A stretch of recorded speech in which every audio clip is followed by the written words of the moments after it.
So what's going on YouTube? This is Jeffman316, your pop culture reporter, coming to you with what's going to be a top 15 horror movies video. This is going to be my top 15 horror movies that I watched in 2020. 2021 is starting. I'm starting to post some new videos, and what a way to clean slate everything, to put out my top 15 and then start off with 2021 with a fresh list. Hopefully 2021 will include some movies that are actually in the theater and not as many on video on demand as you'll see on this list.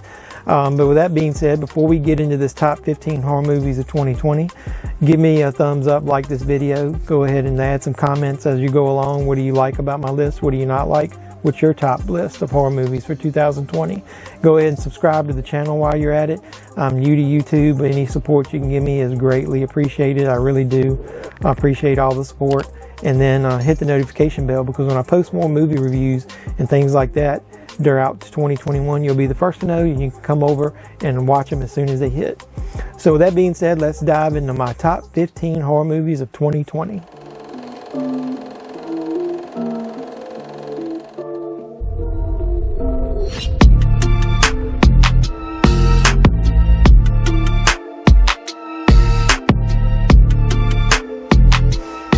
So YouTube, like I said, this is going to be my top 15 horror movies of 2020. I tried to do a top 10. I really did. I put down my list and I sorted through it all week long, and I just couldn't figure out what my top 10 is. Every time the number 11 popped up and I rearranged it, I didn't like it and I kept rearranging it. So I said, screw it. Everybody's doing top 10. This is my list. It's going to be 15. I'll try to be short with each one of these and give you a little reason why they're on my list. So let's go ahead and start with number 15. Number 15 is Scare Me.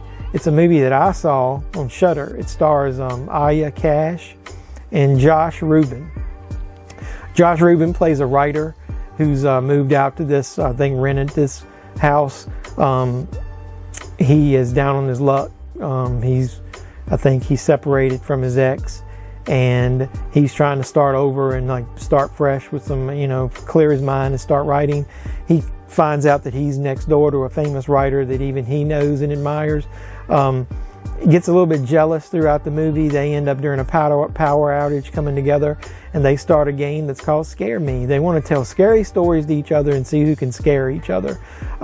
It may sound a little boring, but I'll give the actors credit. This is on my list just because of the acting job they did. Both of them are real engaging. They tell the stories. There's no flashbacks or flash into like a movie, another movie.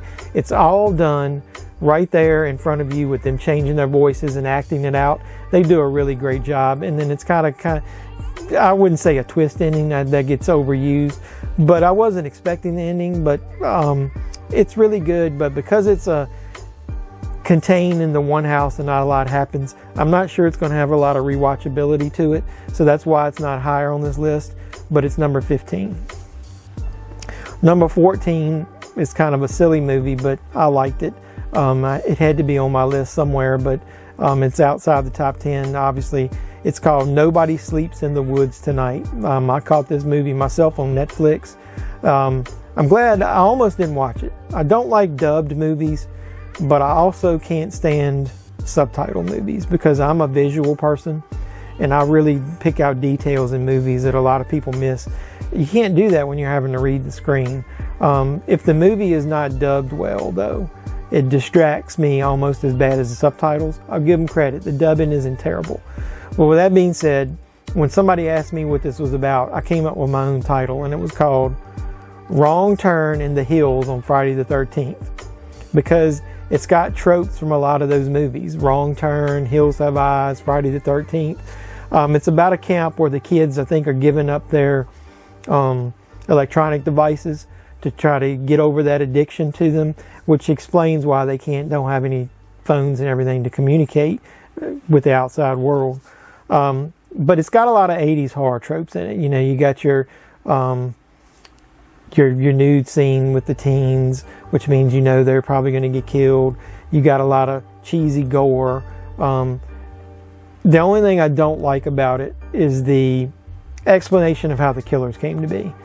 If they maybe cut that one scene out or changed it the way it was more like a Wrong Turn or Hills Have Eyes explanation. I might would have liked it better, and it might have been higher on my list. But other than that, it's real cheese fest. It's real fun. It's like, as they call it, a gore fest. If you like all those kind of things, you'll love this movie. So that's number 14. Number 13 is a movie called Color of Space.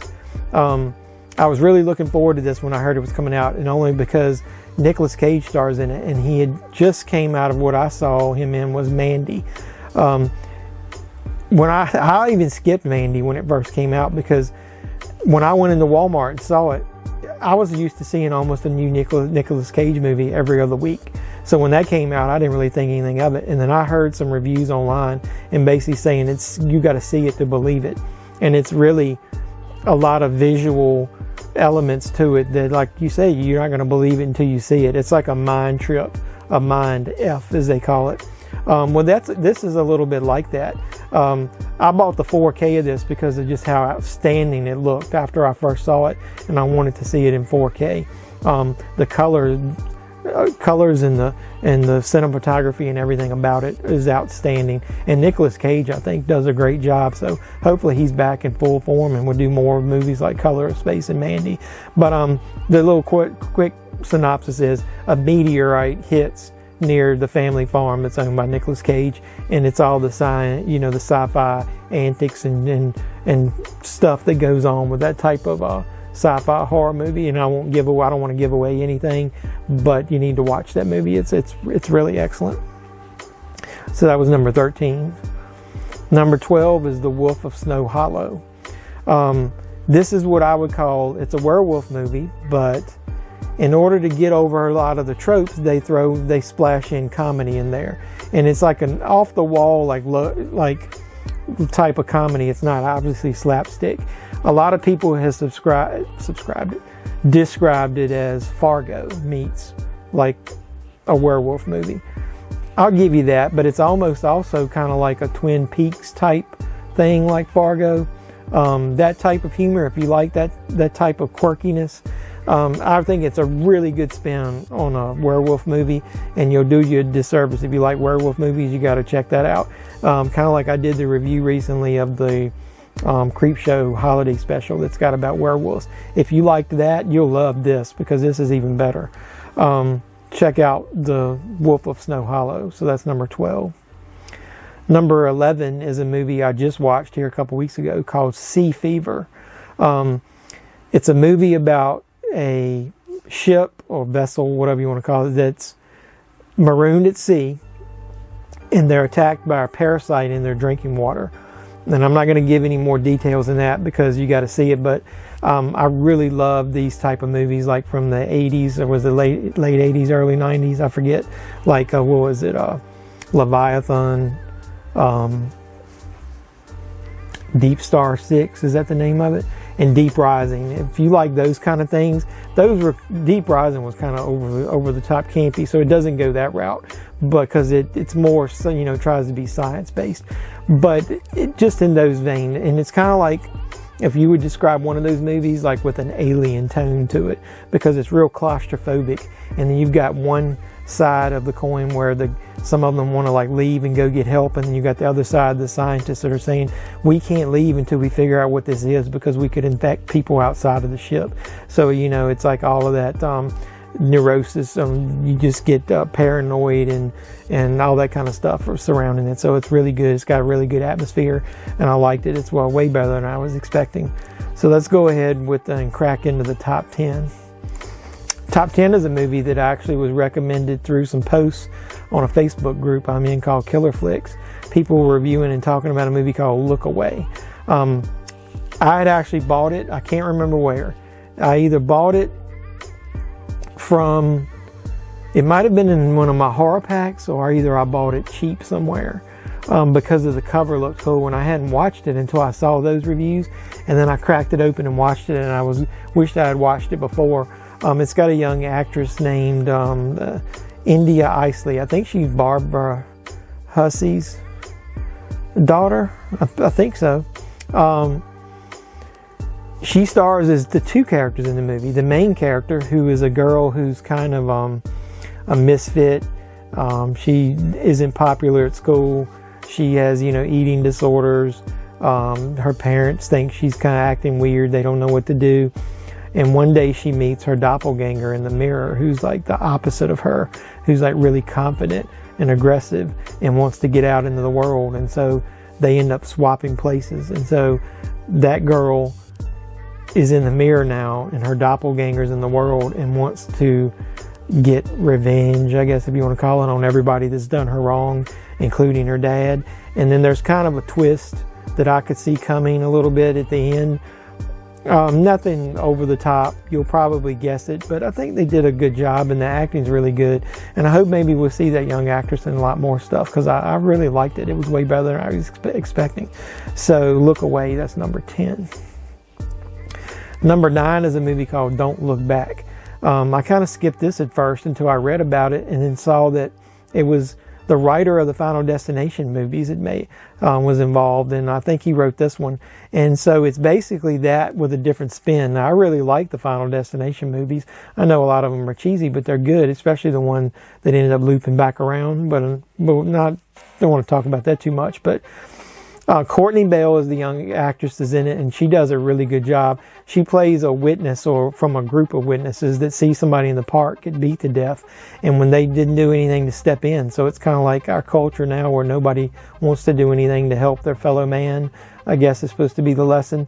Well, the weird, strange things start happening, and she's thinking that maybe it's the spirit, or the ghost of the person that they didn't help coming back to haunt them and to get back at them from not helping.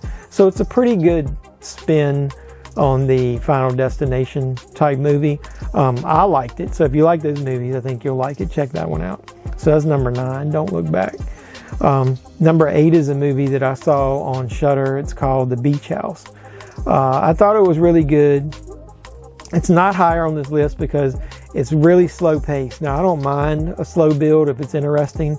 This one was a little too slow, but when it did ramp up, toward the second half of the movie, whatever you want to call it, it did get better. But it's got a character actor in it that I really like, is the reason it drew me to this movie. It's his name is Jake Weber. He's done some TV stuff, but I remember him most from the Dawn of the Dead remake movie. And since then, if he pops up on anything, I just like him for some reason.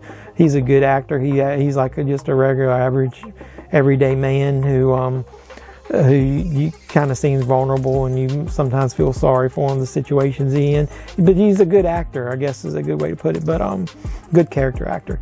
The movie has also got a weird vibe that I've told somebody, and I'll go ahead and mention here, that they say they don't see it the way I do. But it's got this weird vibe in it when the things start happening to him and his wife. To me, that little section of it's got a vibe of the movie The Visit, like the grandparents, the way they act, and they're acting all weird. That's kind of cool. And then towards the back half of the movie, when it starts entering into the better special effects when they're presented, it's got some body horror in there, and that stuff is what I like, because it seems more real. Not what happens to them, but that the effects themselves, when it's body horror like that, that's the kind of stuff that makes me a little uncomfortable. That's the stuff I don't like. So that's another reason that I like this movie. So number 8 is The Beach House. So number 7 is the movie The Host, which I also saw on Shudder. I'm not sure this movie would have got the popularity it did if we didn't have the COVID situation going on in the world. But with that being said, hey, you can't stop it. So they went ahead and took advantage of the situation and what all of us were going through. At the time this movie came out, I was doing a lot of Zoom meetings and stuff from work.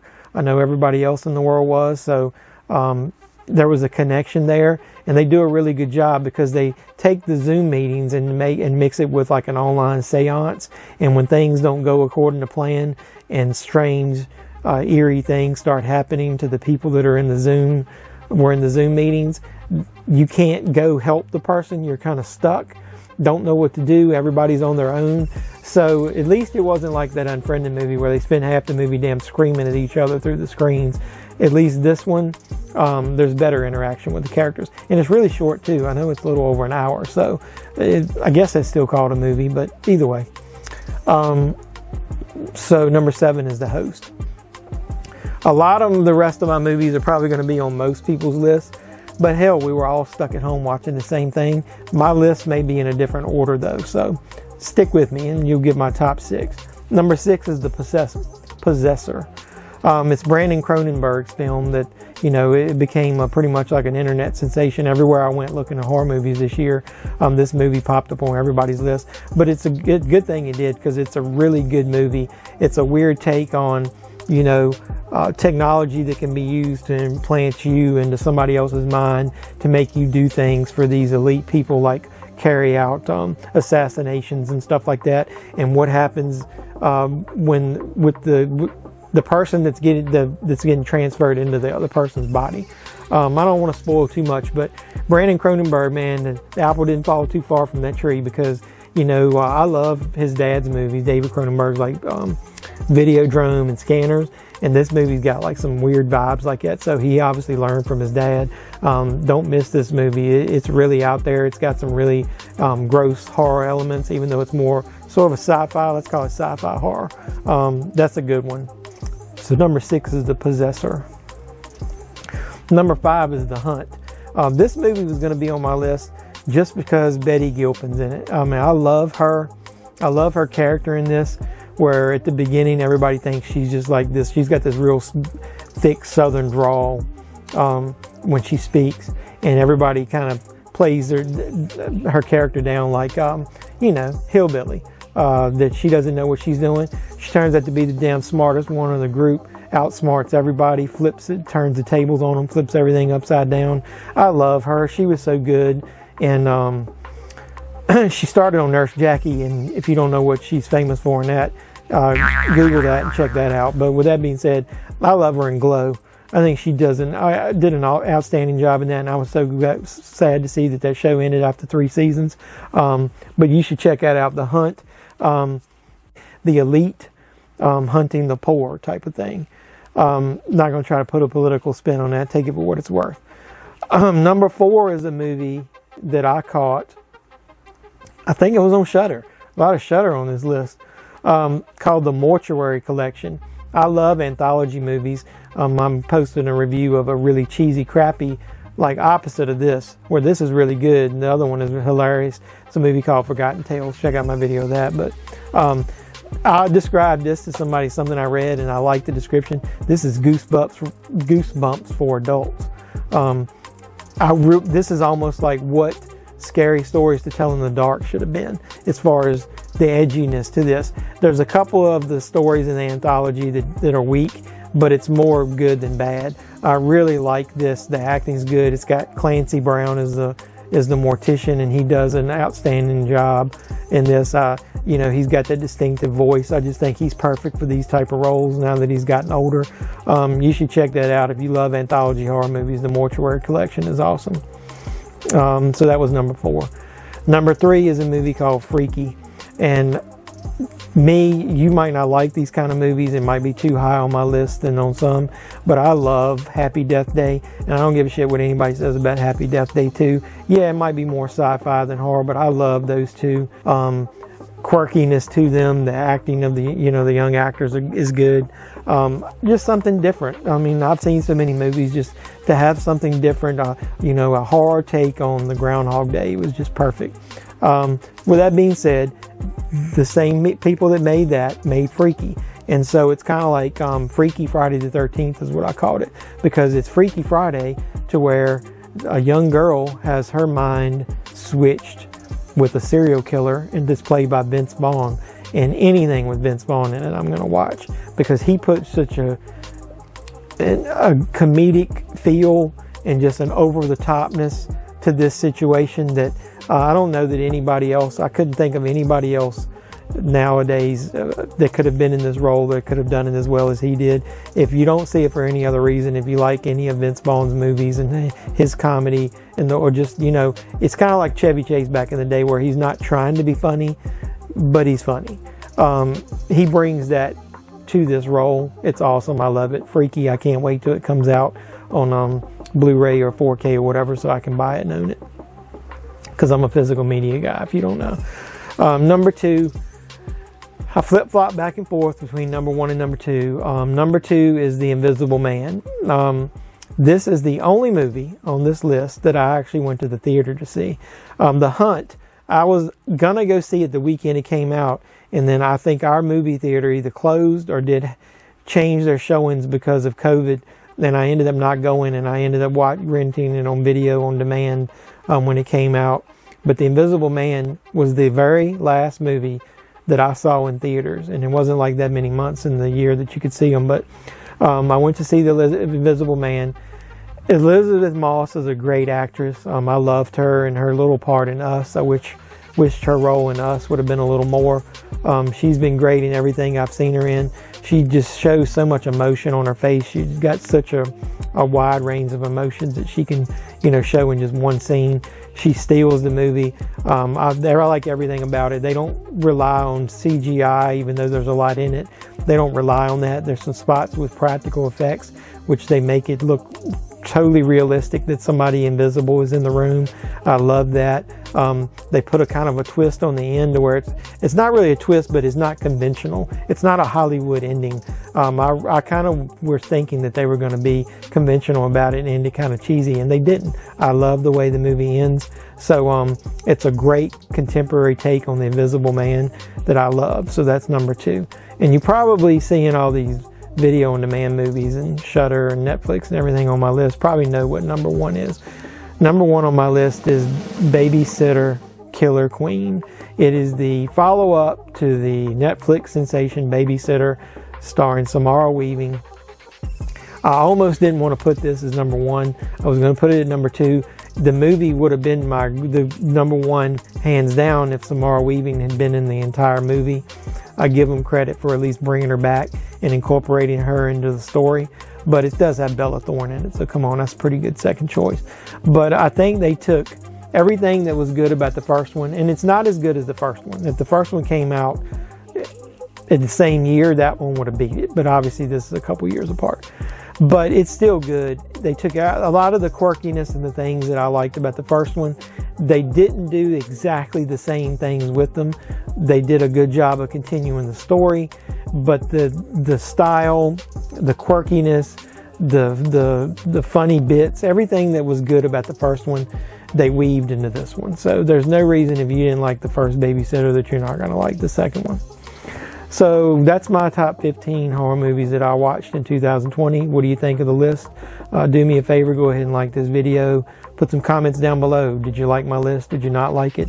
What's your top 15 or top 10 or just top movie of the year? Go ahead and subscribe to the channel while you're at it and hit that notification bell, because as soon as you hit that, you'll be notified whenever I post any more videos, and I hope to roll out even more as we go into 2020. So I appreciate you coming by and checking out this top 15 list with me. Hope to do more of these in the new year. Hope everybody has a happy new year. And so this is Jeffman316, your pop culture reporter, signing out saying, you guys be safe out there.